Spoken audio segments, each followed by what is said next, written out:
कुछ जानकारी लेते हैं। राष्ट्रीय समाज पक्ष के जो लोग आए हैं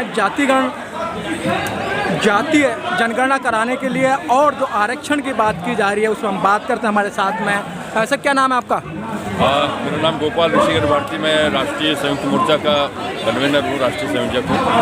और इस देश के अंदर जो राष्ट्रीय समाज पक्ष ने जो है पूरे देश के अंदर जो 52% पिछड़े वर्गों के लिए आरक्षण के लिए मांग किया है, उसका हम लोगों ने पुरजोर समर्थन किया है। हम पहले से भी माननीय काशीराम जी के साथ में मंडल कमीशन के लिए लगातार संघर्ष करते रहे। आज उसकी देन है कि पिछड़े वर्ग के जो विभिन्न संगठन हैं, हजारों की संख्या में आज अलग अलग समर्थन कर रहे हैं, उसके लिए लड़ रहे हैं। लेकिन हम जो राष्ट्रीय संयुक्त मोर्चा के साथ हमारा जो आशा है कि वो एक साथ खड़े होकर, मतलब इसका समर्थन ही नहीं बल्कि अगर खड़े हो जाते हैं तो उनके हाथ में सरकार भी आ जाती है और इस देश की सारी सत्ता उनके हाथ में आ सकती है। तो आज हम लोग जो हैं इस दिशा में बड़े पैमाने पे हम काम कर रहे हैं और हम 26/11 को जो है हम सारे देश के जो ताकतें हैं उनको इकट्ठा करने में लगे, जंतर मंतर पे आए और 50 लाख लोग हम यहाँ पे जंतर मंतर पे खड़े करेंगे और पूरी दिल्ली का घेराव करने के लिए। सर, देश को आज़ाद हुए 75 साल होने जा रहे हैं और 75वीं जो आज़ादी का अमृत उत्सव मनाया जा रहा है। क्या अभी आपकी आंखें क्यों खुली हैं, पहले से क्यों नहीं खुली? हम लोग देखिए, ये जो संघर्ष है लंबे समय से, एक तो आज़ादी का आंदोलन जो था उसके संबंध में भी हमारी शंकाएँ थी। बाबा साहब अम्बेडकर ने, फूले ने जो है इसका एक तरह से मतलब जो है निषेध तो किया नहीं था, लेकिन वो जो 4000 साल की गुलामी के खिलाफ हम लोग लड़ रहे थे।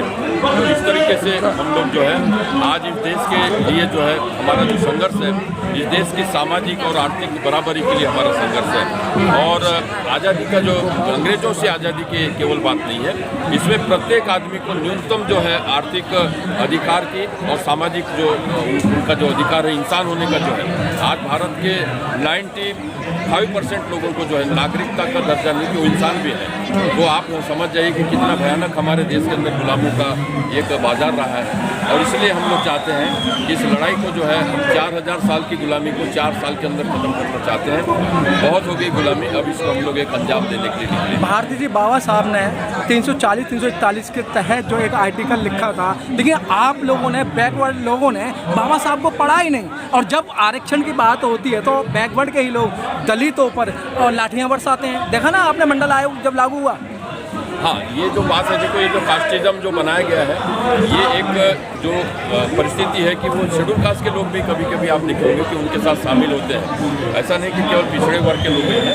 पिछड़े वर्गों के अगर आप आंदोलन में देखें तो शेड्यूल कास्ट के जो लोग हैं, नेता हैं, उनसे भी ज़्यादा बस के जो पेरियार रामास्वामी थे, फूले जी जो थे और तमाम जो हमारे पिछड़े वर्ग के जो लीडर थे, उनका बहुत ही बड़ा प्रदर्शन रहा है। खुद गौतम बुद्ध से लेकर जो है सम्राट अशोक को भी अगर आप मानते हैं तो राजा जो थे उन्हीं को तो इन्हें लोगों ने मतलब जो है आज। भारती जी, यही तो एक विडंबना वाली बात है कि जितने भी यहाँ महापुरुष हो जिन्होंने इस समाज का उद्धार किया, लेकिन दलित समाज ने, चाहे रामास्वामी नायकर हों या बाबा साहब हों, छत्रपति साहू जी महाराज हों, इनको अपना आका मान के अपना उद्धार कर लिया। लेकिन जिनके लिए उन्होंने काम किया, आज तक उन्होंने उनको पढ़ा नहीं है। किसी के घर में किताब नहीं मिलेगी सावित्रीबाई फूले की।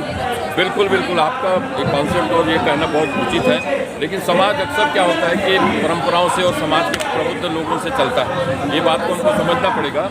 और बहुत सा समाज है जी, जब बाबा साहब अम्बेडकर ने बौद्ध धर्म की दीक्षा दी है तो उस समय 5 लाख लोग थे, लेकिन मेरा ख्याल है कि 5% लोग भी बौद्ध धर्म के बारे में नहीं जानते जी। लेकिन वो लीडर के भरोसे पे चलते हैं। तो जिस तरीके से काशीराम जी के साथ में हमने आंदोलन चालू किया, पूरा देश हमारे साथ। अब क्या करना है? अब मेरा ये कहना है कि हम लोग बाकी समाज की नहीं, जो पेड़ है वो ऊपर से सूखता है, नीचे से नहीं सूखता।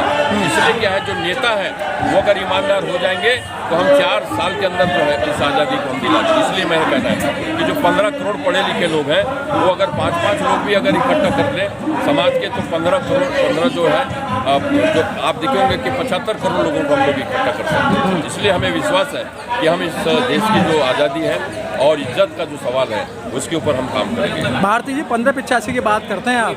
15% बहुत कम लोग होते हैं। अगर 85% लोग अगर एक साथ खड़े हो जाएं तो क्या लगता है कि ये सरकार टिकेगी? बिल्कुल, देखिए हम लोग काशीराम जी के साथ में हमने खुद उनको बताया था कि 1585 नहीं होता है। ये जो है इंसान और गैर इंसान की बात है। तो आज अब हम लोग जो है 5% और 95% के ऊपर आ गए। मात्र जो है 1% जो लोग हैं यूरेशिया से, जो पिछले 4000 साल पहले से आए थे, जो इस देश के नहीं हैं, जो आज भी अपने को ऊंचा और सबको नीचा समझते हैं, तो उनके खिलाफ हमारी लड़ाई है। और उसमें हमारे लोग 4% जो है उनका जैसे टांगी का पेट के रूप में काम करते हैं। तो इसलिए हम पूरी वर्ण व्यवस्था, जाति व्यवस्था को समाप्त करने में लगे हैं। और इसलिए उसमें कोई जातिवाद को, जब तक के जातिवाद रहेगा तब तक के कोई भी जो है नेता आप नेता नहीं मान सकते। इसलिए हमारे भारती जी, अगर हम मुलायम सिंह की बात करें या लालू प्रसाद की बात करें, वो भी बैकवर्ड समाज से आते हैं। जब समाज उठाने की बात करते हैं तो समाज उनका साथ नहीं देता है।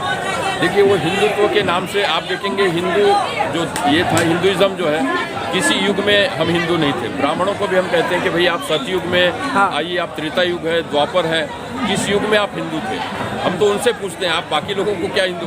आज हम लोग जो है, बाबा साहब ने कहा था कि मैं हिंदू पैदा हुआ, मेरे बस में नहीं था, हिंदू रह के नहीं मरूंगा। तो हिंदुइज्म जो है इस देश की जो है सबसे बड़ी समस्या है। और हिंदू राष्ट्रवाद नहीं है, कास्टवाद है।